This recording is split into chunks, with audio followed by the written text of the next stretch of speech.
আসসালামু আলাইকুম। Secret blogger তাহেবার চ্যানেলে আর একটা নতুন ভিডিওতে তোমাদের সকলকে জানাই ওয়েলকাম।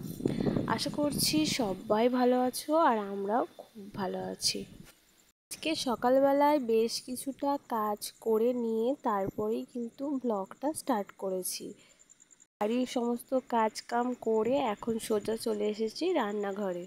তো রান্নাঘরে এসে আগে কিন্তু আমি ভাতটা বসিয়ে দিচ্ছি। আর আজকে আমি এই প্রেশার কুকারের মধ্যেই ভাত করব।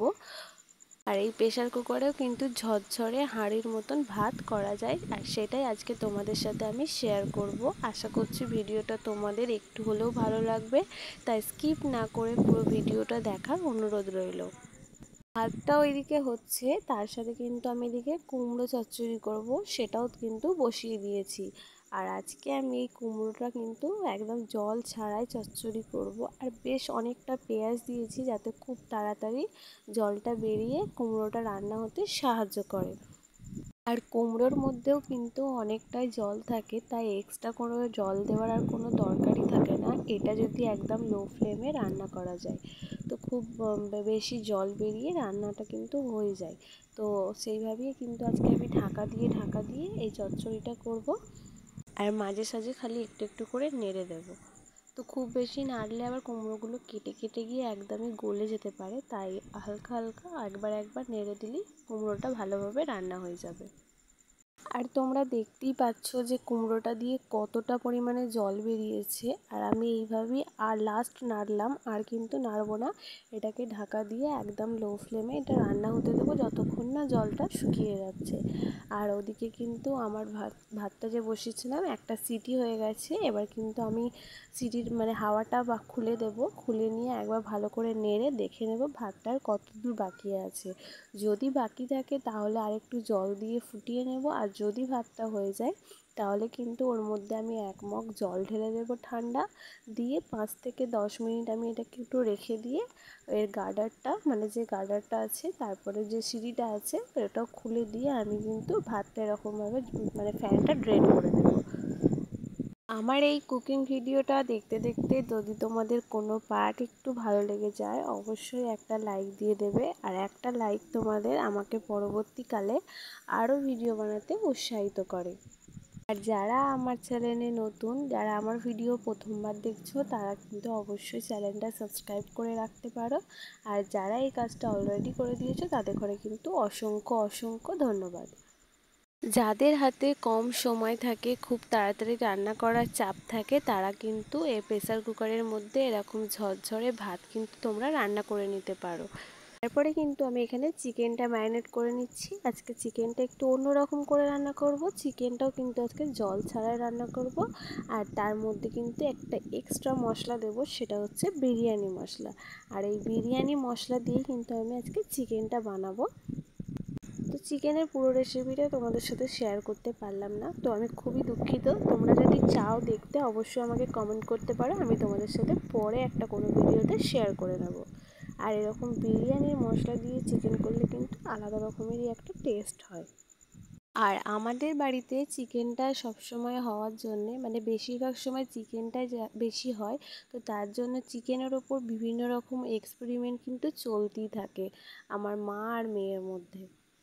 মা যখন করে তখন মা অন্য রকমভাবে ট্রাই করতে চায়, যখন আমি রান্না করি তখন কিন্তু আমি অন্য রকমভাবে ট্রাই করতে থাকি। তো দুজনেরই কিন্তু রান্নাবান্নায় মোটামুটি ভালোই হয়। তো প্রতিদিন একই রকম চিকেন কষা, চিকেনের ঝোল করতে করতে কিন্তু নিজের স্বাদটাকে, টেস্টটাকেও কিন্তু চেঞ্জ করা দরকার। তো আমরা বেসিক্যালি ওই জন্য বিভিন্ন রকমভাবে ট্রাই করি, আর আমাদের কিন্তু ভীষণই ভালো লাগে। তো তোমরাও বাড়িতে পারো এরকমভাবে ট্রাই করতে, নানা রকম প্রত্যেক দিন একটু আলাদা আলাদা রকমভাবে ট্রাই করতে। তো দেখবে জিনিসটা ভালোই লাগবে, খুব একটা খারাপ লাগবে না। তো আমি এরকমভাবে সমস্ত মশলা দিয়ে তার সাথে একটু বিরিয়ানির মশলা দিয়ে মাংসটাকে এখন ম্যারিনেট করে ফ্রিজের মধ্যে রেখে দেবো। আর আমি মাংসটা রান্না করেছিলাম পেঁয়াজ বাটা দিয়ে। তো পেঁয়াজটাকে আর টমেটোটাকে খুব ভালোভাবে পেস্ট করে নিয়ে তেলের মধ্যে দিয়ে আর মাংসটা দিয়ে ঢাকা দিয়ে কষিয়ে রান্না করেছি। কোনো রকম এক্সট্রা জল কিন্তু আমি ব্যবহার করিনি। তারপরেও করেছিলাম পটলের ভর্তা। আর এই পটলের ভর্তা রেসিপিটা আমার শর্টসে আছে, তোমরা গিয়ে অবশ্যই একবার চেক আউট করে দিতে পারো।